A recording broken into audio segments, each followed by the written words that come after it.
खुदावंद यीशु मसीह जिस पर ईमान लाने के वसीले से खुदा के फजल से हम नजात पाते हैं, उसी के नाम में आपकी सलामती हो। आज भी हम एक बड़े ही अहम सवाल पर गौर करेंगे और ये सवाल हमारे पास हमारे एक भाई ने, जिनका नाम जाहिद हबीबुल्लाह है और वो पास्टर हैं, उन्होंने भेजा है। और उनके सवाल का ताल्लुक पहला तीमुथियुस उसका दूसरा बाब और उसकी 14वीं और 15वीं आयत से है। तो आइए पहले हम इन आयत को पढ़ते हैं, जिसमें कुछ यूं लिखा है, और आदम ने फरेब नहीं खाया बल्कि औरत फरेब खाकर गुनाह में पड़ गई, लेकिन औलाद होने से नजात पाएगी बशर्ते कि वो ईमान और मोहब्बत और पाकीज़गी में परहेजगारी के साथ कायम रहे। तो पास्टर जाहिद हबीबुल्लाह साहब का सवाल यह है कि पौलुस रसूल जब कहते हैं कि औरत औलाद होने से नजात पाएगी, तो इससे क्या मुराद है? क्या किसी औरत की अगर औलाद हो जाए तो ये उसकी नजात का बायस बनेंगे? तो इस बात को बेहतर समझने के लिए हमेशा की तरह हम सियाको सबाक पर गौर करेंगे और उसकी रोशनी में हम देख सकेंगे कि दरअसल मुकद्दस पौलुस कहना क्या चाहते हैं। अब यूं तो इस कलीसिया में कई तरह के मसाइल थे, लेकिन एक बड़ा मसला यहां गलत तालीमात का था, क्योंकि बहुत सारे झूठे उस्ताद इस कलीसिया में घुस आए थे। और उनके हवाले से मुकद्दस पौलुस रसूल का क्या कहना है, उसको आइए हम देखते हैं। दूसरा तीमुथियुस 3 बाब और उसकी 6 और 7वीं आयत, जिसमें कुछ लिखा है, इन्हीं में से वो लोग हैं जो घरों में दबे पांव घुस आते हैं और उन छछोरी औरतों को काबू में कर लेते हैं जो गुनाहों में दबी हुई हैं और तरह तरह की ख्वाहिशों के बस में हैं और हमेशा तालीम पाती रहती हैं, मगर हक की पहचान तक कभी नहीं पहुंचती। तो यहां पर मुकद्दस पौलुस रसूल उन झूठे उस्तादों के हवाले से कह रहे हैं कि वो इफिसुस की कलीसिया में जब आए हैं और उनकी इन तालीमात से जो तबका सबसे ज्यादा मुतासिर हुआ है वो खवातीन हैं। लेकिन यहां पर पौलुस इस कलीसिया की सारी खवातीन को ये नहीं कह रहे, चंद एक खवातीन हैं जो कि इन झूठे उस्तादों की तालीम से इंतहाई मुतासिर हुई हैं। और अब जब वो इबादत में आती हैं तो फिर वो सारी वही बातें लेकर, वही सारे ख्यालात लेकर जो दरअसल झूठे उस्तादों के हैं, वो यहां पर आकर जो यहां पर कलाम के खादम हैं, जो वहां पर पास्टर है, जहां वहां पर जो बुजुर्ग हैं, उनके साथ वो बहस करती हैं। और इसी कॉन्टेक्स्ट में दरअसल पौलुस ने कहा था कि खवातीन को खामोश रहना चाहिए। और इसी बात को वो आगे बढ़ाते हुए कहता है कि जिस तरह से इब्लीस ने हवा को बहकाया और उसके बहकावे में आकर वो ठीक राह से हट गई, और फिर ना सिर्फ वो खुद ही गुनाह में पड़ी बल्कि वो एक जरिया बन गई जिसके वसीले से गुनाह आदम तक पहुंचा और आदम फिर गुनाह में घिरकर हम सब की गिरावट का बायस बनता है। लेकिन हवा के बरअक्स इन खवातीन के पास मौका है कि ये नजात पा सकें। लेकिन जो अजीब बात यहां पर की गई है वो ये है कि वो औलाद होने से नजात पाएंगी।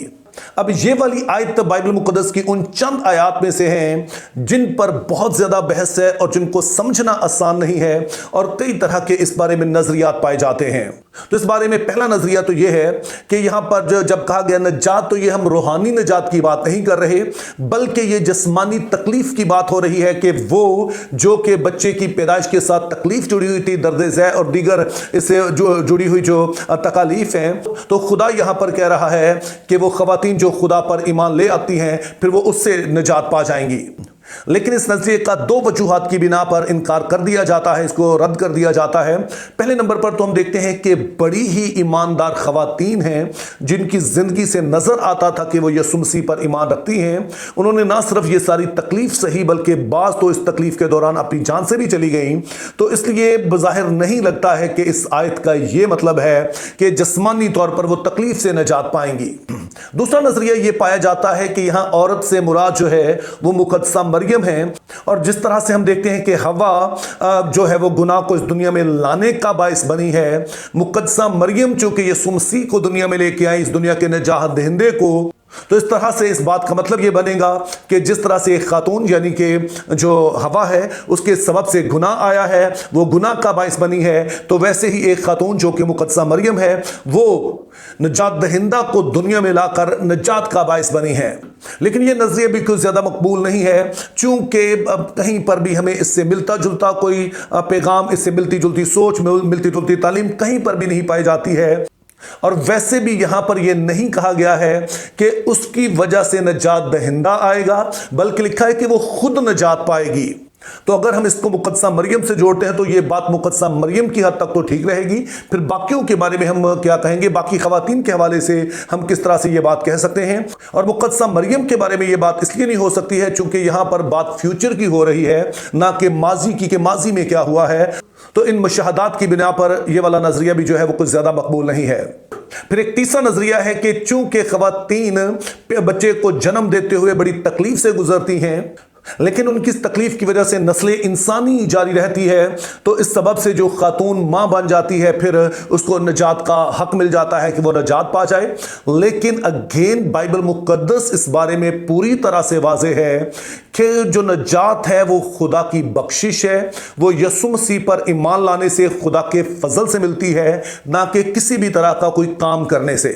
तो हम याद रहे कि अगरचे कि हमारे नेक काम जो हैं वो हमें निजात नहीं देते हैं, लेकिन हमारे जो नेक काम हैं, वो जिम्मेदारियां, वो काम जो खुदा ने हमें करने के लिए कहा है, जब हम वो करते हैं तो ये इस बात का सबूत होता है कि हमारा ईमान जो यीशु मसीह पर है वो खालिस है, वो सच्चा है। जैसा कि हम मुकद्दस याकूब के खत में देखते हैं कि ईमान अमाल के बगैर मुर्दा है। इसका मतलब यह है कि अगर कोई होंठों से कहता है मैं यीशु पर ईमान लाता हूं, लेकिन उसकी जिंदगी से यह बात नजर नहीं आती है, वो फल नजर नहीं आता है, तो इसका मतलब है कि उसकी तौबा ही ठीक नहीं है, उसका जो ईमान है वो खालिस नहीं है, तो इस सबब से वो निजात नहीं पा सकता है। तो हमारी निजात कामों के सबब से नहीं है, यीशु मसीह पर ईमान लाने के सबब से है। और बज़ाहिर लगता है कि यहां भी मुकद्दस पौलुस कुछ ऐसा ही कहना चाह रहे हैं। तो आइए इस आयत को जरा दोबारा पढ़ते हैं, यानी पहला तीमुथियुस 2 बाब 15 आयत, जिसमें यह लिखा है, लेकिन औलाद होने से निजात पाएगी बशर्ते के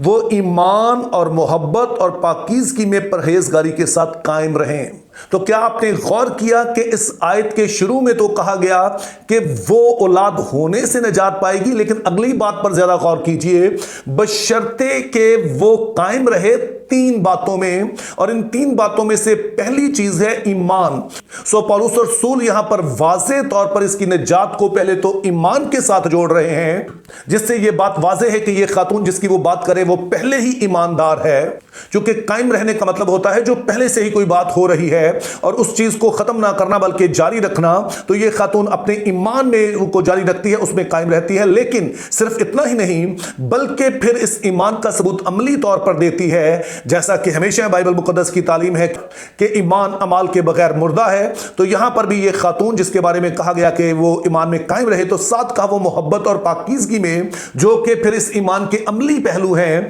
कि जिनकी वजह से पता चलता है कि ये खातून जो है वो दरअसल ईमान में कायम है। और इसका बेहतरीन सबूत उसकी फैमिली लाइफ में नजर आता है कि एक खातून होने के नाते जो उसकी मरकजी जिम्मेदारी है वो ये है कि वो औलाद को पैदा करे और एक खुदा परस्त औरत के तौर पर उनकी परवरिश करे और उनको भी खुदा यीशु में ईमान में बढ़ने में मदद दे। तो ये बातें उसके ईमान का मुंह बोलता सबूत होंगी और इसी के सबब से वो निजात पाएगी। तो यहां पर यह खातून जो कि ईमानदार है, ये निजात पाएगी जब अपने ईमान में कायम रहे और